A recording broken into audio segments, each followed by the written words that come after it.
Olá pessoal, aqui é o Harry Hoffman. Hoje é o módulo 4, aula 5. Hoje vamos falar sobre líderes e cuidado missionário. Líderes de ministério, líderes de missões e suas conexões com o cuidado missionário e a pirâmide do cuidado.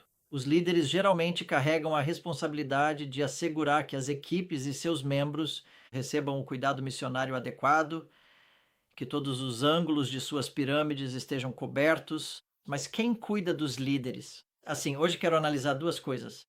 Como podemos observar a pirâmide de cuidado através dos olhos de um líder? Olhar para ela pela visão do provedor de cuidado missionário, tendo o líder como o recebedor. Vamos começar este estudo. Quando dei treinamento sobre liderança na China, criei essa imagem e ainda gosto dela. A grande diferença fundamental entre o líder e o gerente. O líder é quem aponta o caminho e a direção para a qual o grupo precisa seguir adiante. Os barcos, os navios precisam seguir, e o gerente se certifica de que os membros da equipe estejam em sincronia, que o barco, que o motor esteja funcionando bem. E normalmente a liderança se resume, ou o termo liderança sintetiza tanto a liderança, a direção, como também o gerenciamento, ao olhar atentamente para a pessoa que aponta o dedo e diz com firmeza: é exatamente para lá que vocês vão. Você vê uma pessoa muito forte por fora. Ele ou ela parece ter absolutamente tudo planejado, demonstra que sabe bem o que está fazendo, possui muita experiência e são verdadeiramente chamados e ungidos por Deus. Assim, tem essa visão de fora que é simplesmente uau. Mas então, quando você olha para os líderes internamente, e com uma frequência bastante grande, acaba sendo uma imagem muito diferente de insegurança, de um sentimento de medo, de rejeição, de um tanque vazio e de risco. Portanto, existe a imagem exterior que você vê e o interior verdadeiro do que está acontecendo, e frequentemente esses são mundos separados. Um tempo atrás eu encontrei uma lista de 7 razões pelas quais os líderes não terminam bem. Não me lembro exatamente de onde tirei, acho que foi do Bob Clinton. Um motivo são as finanças, o uso abusivo de finanças. Outro fator relevante é o exercício do poder e o abuso desse poder.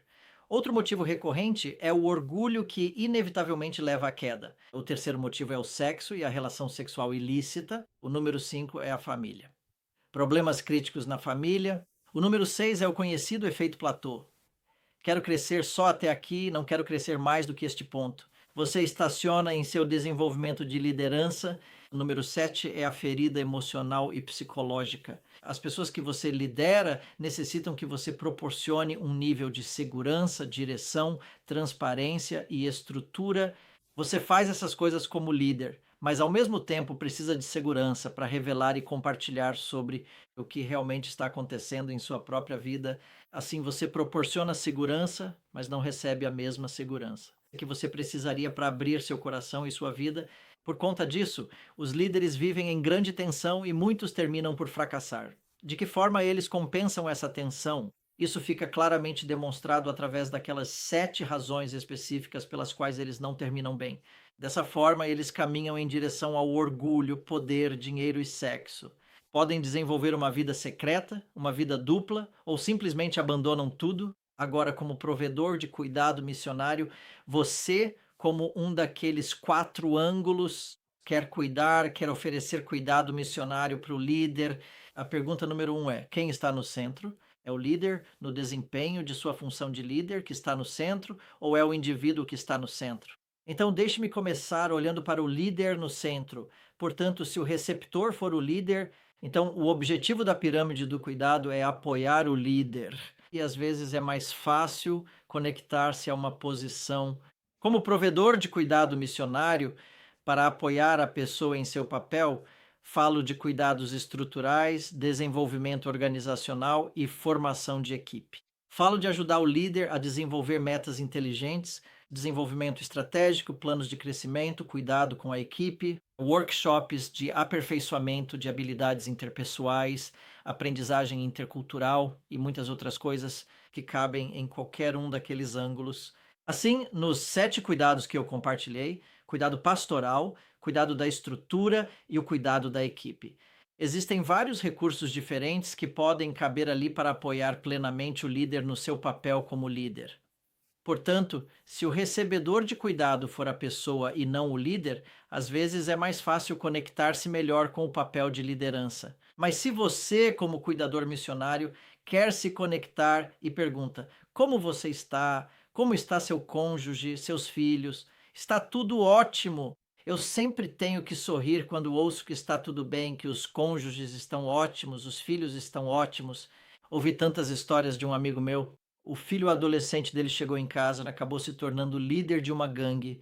E ele chegou em casa com toda a sua gangue, e eu estava lá quando ele chegou, e eu pensei: essa família não está bem. Mas como você se conecta com isso? Como você constrói confiança como provedor de cuidado missionário? Para chegar a esse ponto de conexão leva bastante tempo e muita segurança. Às vezes, pode ser bom fazer atividades junto com um líder, para ter um certo suco, como já compartilhei, desenvolver um relacionamento, talvez jogar futebol ou fazer outra coisa. Assim, se você observar pelo ângulo dos amigos e da família, pode fazer algo juntos só por diversão. O ângulo da igreja é outro, onde o recebedor normalmente é um líder. Quando eu estava na Europa, em uma igreja, eu me sentava na última fileira, eu era um Zé Ninguém, e isso era muito bom para mim. Eu era um Zé Ninguém. No ângulo dos auxiliadores, os provedores de cuidado missionário podem ajudar o líder a buscar áreas de crescimento mais profundas. Por exemplo, vamos ler um livro juntos, certa vez. Eu fiz parte de um grupo secular que funcionava totalmente como apoio online. Eu usava um pseudônimo lá e isso me dava muita liberdade para deixar sair o que havia dentro de mim, sem ter medo de ser reconhecido. Como um líder pode ser apoiado no ângulo profissional como pessoa, não só no seu trabalho como líder, mas como uma pessoa que precisa adquirir confiança. É por isso que eu aprecio muito o ângulo dos profissionais de saúde mental e aconselhamento, por estarem no ângulo profissional. Eu gravei o vídeo de saúde mental e aconselhamento no módulo 2, aula 3. Você pode revê-lo. Quando eu reflito sobre mim, tenho uns poucos amigos que mantenho bem perto e eles representam ângulos diferentes da pirâmide. Levei muito tempo para desenvolver esses relacionamentos e eles não são ofuscados por histórias de sucesso. Normalmente me perguntam: "Não, como você está?" Eles estão interessados no meu relacionamento com Deus, nos meus relacionamentos em geral, meus relacionamentos íntimos, no meu bem-estar emocional, bem-estar psicológico, minhas atitudes e minha vida centrada em Deus. E eu gosto deles, mas não gosto deles o tempo todo. Eu também preciso de suco. Preciso me divertir, sair e dançar de escaladas, trilhas e andar de bicicleta. Mas necessito dessas pessoas especialmente quando tomo decisões importantes que mudam minha vida. Eu preciso dessas pessoas bem por perto, especialmente em situações em que me sinto ameaçado, ou quando sinto medo de descer abaixo do nível da água, ou me tornar egocêntrico. Então tenho essas pessoas perto de mim e elas sempre têm uma porta aberta para conversar comigo e me dizer: Harry, pare. Essa é uma luz vermelha, essa é uma luz amarela, espere um segundo antes de fazer isso. Eles oram por mim e eu os mantenho por perto. Isso é realmente valioso. Eu amo essas pessoas, elas são como ouro em minha vida. Mas, claro, leva tempo e esforço para conservar esses relacionamentos e mantê-los intactos, vivos, próximos, confiáveis e seguros. E às vezes também é uma rua de mão dupla, não somente uma rua de mão única, é uma rua de mão dupla. E eu pergunto como eles estão e não passo para o papel de líder. Eu continuo no mesmo nível, permaneço o mesmo. Eu não sou o especialista, eu demonstro a minha empatia e compartilho da dor que estão passando, mas leva um tempo para desenvolver isso como líderes e como provedores de cuidado missionário que querem servir a líderes. Espero que você tenha encontrado coisas boas aqui hoje. Provavelmente mais perguntas do que respostas, mas é um bom começo para se pensar como o cuidado missionário pode, de forma ativa e proativa, com sucesso, apoiar e fortalecer líderes no campo missionário. Essa é uma necessidade enorme, enorme, enorme, tanto no trabalho deles como líderes, em seu trabalho estratégico, estrutural como líderes, mas também como pessoas, como indivíduos que têm necessidades que normalmente não costumam ser reveladas de forma tão aberta. Bem, vejo todos vocês novamente amanhã. Falaremos sobre mais uma aplicação interessante da pirâmide do cuidado. Tchau.